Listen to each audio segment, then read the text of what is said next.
बिस्मिल्लाहिर्रहमानिर्रहीम। अस्सलामुअलैकुम मेरे मोहतरम बहन भाइयों।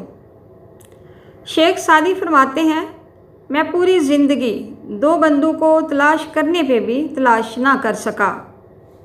एक वो जिसने अल्लाह के नाम पे दिया हो और गरीब हो गया हो, दूसरा वो जिसने जुल्म किया हो और वो अल्लाह की पकड़ से बच गया हो। सुभान अल्लाह।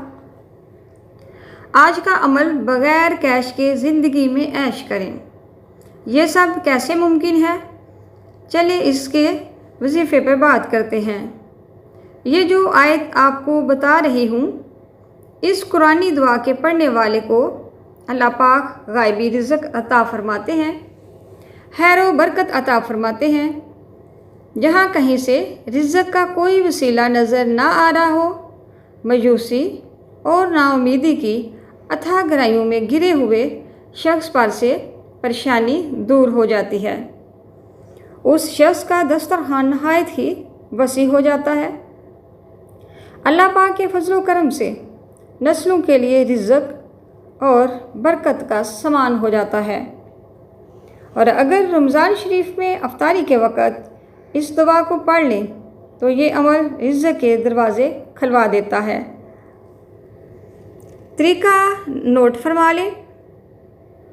आपने इस तरह पढ़ना है, अव्वल आखिर दुरूद शरीफ 7 बार पढ़ें और दरमियान में ये आयत जो आपको स्क्रीन पे नज़र आ रही है इसको 11 मरतबा पढ़ें।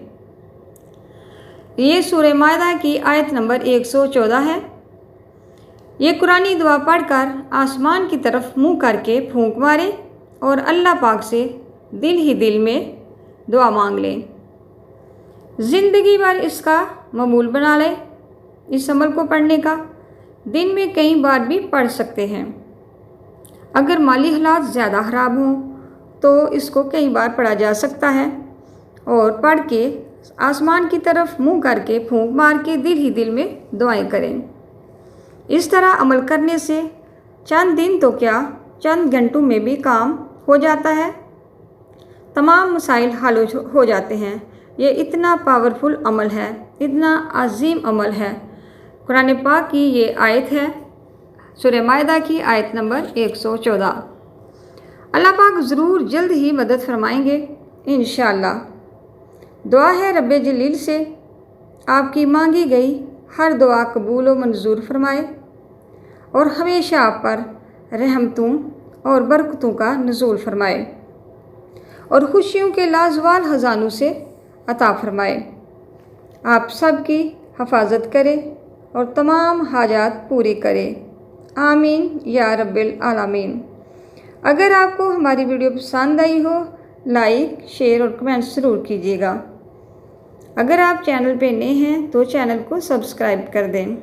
बहुत शुक्रिया।